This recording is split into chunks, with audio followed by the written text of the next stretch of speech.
അങ്ങനെ നമ്മൾ ടെൻഷനോട് കൂടി നോക്കിയിരുന്ന ആ ഒരു ദിവസം വരാൻ പോവാണ് 22 ജൂലൈ. നമുക്കെല്ലാവർക്കും ആശങ്കയുള്ളൊരു ദിവസമാണ്. കാരണം കഴിഞ്ഞ മെയ്യിൽ കൊണ്ടുവന്ന ഇമിഗ്രേഷൻ വൈറ്റ് പേപ്പർ എന്ന് പറഞ്ഞ പ്രൊപ്പോസലിൽ പറഞ്ഞ ചില കാര്യങ്ങൾ ജൂലൈ 22 തീയതി മുതൽ നിലവിൽ വരുവാണ്. അതിലെ ഒന്നാമത്തെ ചേഞ്ചാണ് സ്പോൺസർഷിപ്പിന് എലിജിബിൾ ആണോ എന്നുണ്ടെങ്കിൽ skilled worker threshold RQF level 6 degree level minimum ഉണ്ടെങ്കിലേ പറ്റൂ എന്നുള്ളൊരു കാര്യം. പക്ഷേ അതോർത്ത് ഇപ്പോഴേ ടെൻഷൻ അടിക്കേണ്ട കാര്യമില്ല. കാരണം നിലവിൽ ഇപ്പോൾ സ്കിൽഡ് വർക്കർ വിസയിലുള്ളവരാണെങ്കിൽ, അതായത് 22 ജൂലൈ 2025 മുമ്പ് വിസ കിട്ടിയ ആർക്കാണെങ്കിലും ആ വിസയിൽ തുടരാനും വിസ എക്സ്റ്റെൻഡ് ചെയ്യാനും പുതിയ എംപ്ലോയറെ കണ്ടുപിടിക്കാനും ഒക്കെ പറ്റുന്നതാണ്. ഇപ്പോൾ നിങ്ങൾ ഏത് റോളിലാണോ ഉള്ളത്, അത് RQF ലെവൽ 3 to 5 കീഴിൽ വരുന്നതാണെങ്കിൽ വിസ എക്സ്റ്റെൻഡ് ചെയ്യാനും ജോലി മാറാനും 31 ഡിസംബർ 2026 വരെ പറ്റുന്നതാണ്.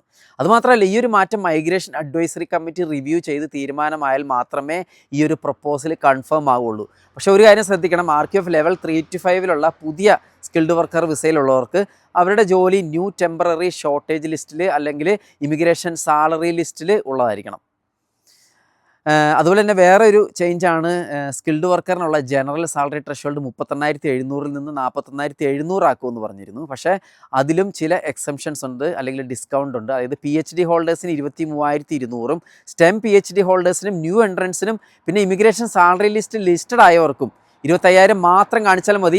പിന്നെ കെയർ വർക്കേഴ്സിനും സീനിയർ കെയർ വർക്കേഴ്സിനും വരുന്ന മാറ്റം അറിയാലോ, ഇത് പുതിയ ആപ്ലിക്കൻസിനെ സ്വീകരിക്കില്ല, അല്ലെങ്കിൽ ഡിപ്പെൻഡൻസിനെ കൊണ്ടുവരാൻ പറ്റില്ല എന്നുള്ള കാര്യം. പക്ഷേ ഇപ്പോൾ ഓൾറെഡി വിസയിലുള്ളവർക്ക് ജൂലൈ 22, 2028 വരെ വിസ എക്സ്റ്റെൻഡ് ചെയ്യാനും വിസ സ്വിച്ച് ചെയ്യാനും പുതിയ എംപ്ലോയറെ കണ്ടുപിടിക്കാനും ഡിപ്പെൻഡൻസിനെ കൊണ്ടുവരാനും ഒന്നും യാതൊരു റെസ്ട്രിക്ഷൻസും ഇല്ല. പിന്നെ പ്രത്യേക ഒരു കാര്യം ശ്രദ്ധിക്കണം, സ്പോൺസർഷിപ്പ് ലൈസൻസിനുള്ള ആപ്ലിക്കേഷൻ സബ്മിറ്റ് ചെയ്യുന്നവരും അതുപോലെ തന്നെ സ്പോൺസർഷിപ്പ് മാനേജ്മെൻറ്റ് സിസ്റ്റവും additional certificate of sponsorship request ചെയ്യുന്നവരും നിങ്ങൾ പ്രത്യേകം ശ്രദ്ധിക്കുക. കാരണം നാളെ 21 ജൂലൈ വൈകിട്ട് 6 മണി മുതൽ നാളത്തെ കഴിഞ്ഞ് രാവിലെ ജൂലൈ 22 രാവിലെ 9 മണി വരെ സിസ്റ്റം ഡൗൺ ആണ്. അതുകൊണ്ട് തന്നെ ഇപ്പോൾ ലാസ്റ്റ് മിനിറ്റ് ആപ്ലിക്കേഷൻ ചെയ്യുന്നവർ ഈ ഒരു ടൈമിംഗ് ഓർത്ത് വെക്കുന്ന നല്ലതാണ്. നിങ്ങളുടെ ആപ്ലിക്കേഷൻ, നിങ്ങളിപ്പം അവസാന നിമിഷത്തിലുള്ള ആപ്ലിക്കേഷൻ നിങ്ങളൊന്ന് സ്പീഡപ്പ് ആക്കുന്നത് നല്ലതായിരിക്കും. കാരണം സിസ്റ്റം ഡൗൺ ആണ്. അപ്പോൾ നിങ്ങൾ ഫോളോ ചെയ്യുക. നിങ്ങൾ അടുത്ത ദിവസങ്ങളിൽ വേറെയും വീഡിയോ വരാനുണ്ട്.